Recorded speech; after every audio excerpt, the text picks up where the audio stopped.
जय हिंद दोस्तों, स्वागत है आपका आज के इस वीडियो में। आज के इस वीडियो में बात करने वाले हम केशव चंद्र सेन के बारे में। ये रही उनकी फ़ोटो। बेसिकली इस वीडियो में अंत तक बन रहेगा, तो चलिए इस वीडियो को कंटिन्यू करते हैं। सबसे पहले हम बात करेंगे, इन्होंने 1858 ईस्वी में ब्रह्म समाज में शामिल हो गए। 1865 ईस्वी में देवेंद्र नाथ टैगोर ने उन्हें ब्रह्म समाज का आचार्य बना दिया। बेसिकली इनकी खासियत ही यही थी कि जिस तरह से ये अपनी शक्ति का इस्तेमाल किया करते थे, और इन सारी चीज़ों के अलावा उनका ये उदारवादी विचार। लेकिन बहुत ही जल्दी केशव चंद्र सेन और देवेंद्र नाथ टैगोर के बीच एक कंट्रोवर्सी शुरू हो गई। उसकी वजह थी केशव चंद्र सेन की उदारवादी विचारधारा। क्योंकि केशव चंद्र सेन ने कुछ चीज़ों पर ज़्यादा जोर दिया था, सभी धर्मों के शिक्षा की तरफ और अंतर्राष्ट्रीय विवाह प्रोत्साहन की तरफ। केशव चंद्र सेन चाहते थे कि क्यों सिर्फ हिंदू धर्म के लोगों को ही इस तरह के अधिकार दिए जाए, क्यों ना सभी धर्मों को शिक्षा का अधिकार दिया जाए, क्योंकि सभी धर्म के लोग शिक्षा अगर पाएंगे तभी तो हमारा देश समानता की तरफ बढ़ सकेगा।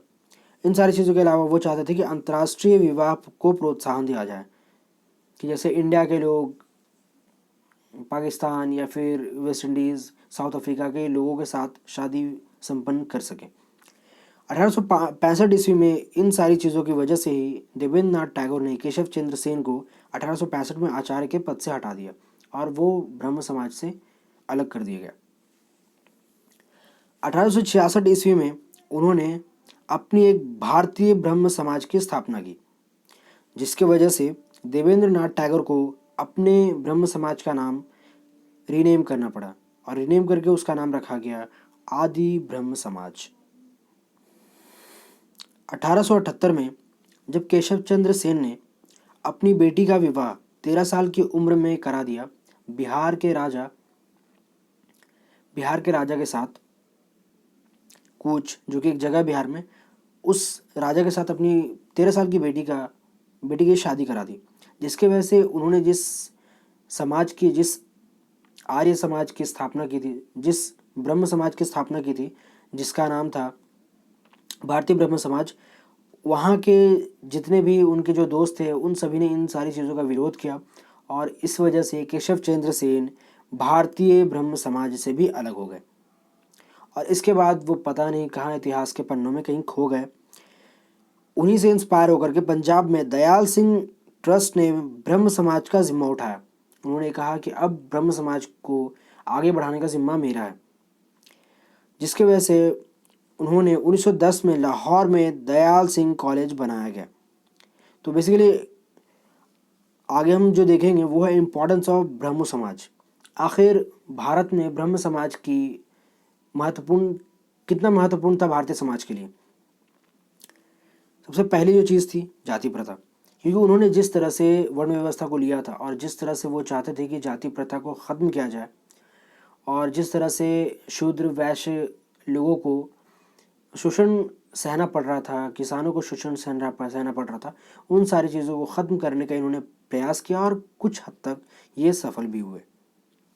दूसरी जो चीज़ है वो है महिलाओं की स्थिति। महिलाओं की स्थिति के बारे में अगर हम बात करें तो महिलाओं की स्थिति बहुत ज़्यादा अच्छी थी नहीं।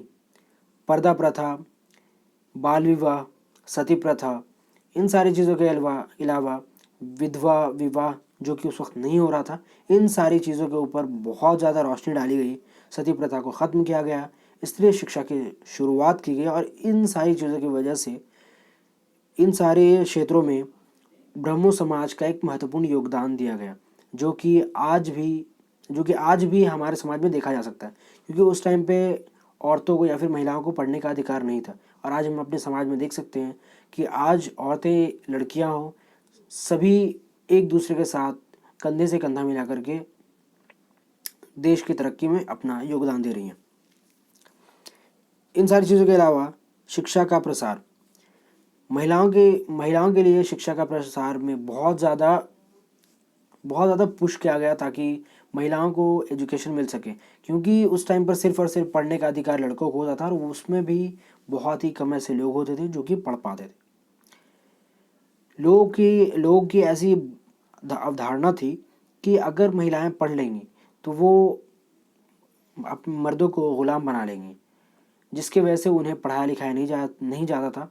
ये प्रथा बेसिकली सिर्फ हिंदू धर्म में नहीं थी, हिंदू, मुस्लिम, सिख, ईसाई, सिख, इस तरह की जितनी भी कम्युनिटीज़ थी, सब में ये चीज़ कॉमन थी, उनमें औरतों को पढ़ाया नहीं जाता था। इन सारी चीज़ों के अलावा ब्राह्मणों ने एक नियम बनाया था जिसके अकॉर्डिंग हिंदुओं द्वारा विदेश यात्रा करने पर उस व्यक्ति को या फिर उसके पूरे परिवार को धर्म विरोधी मान लिया जाता था।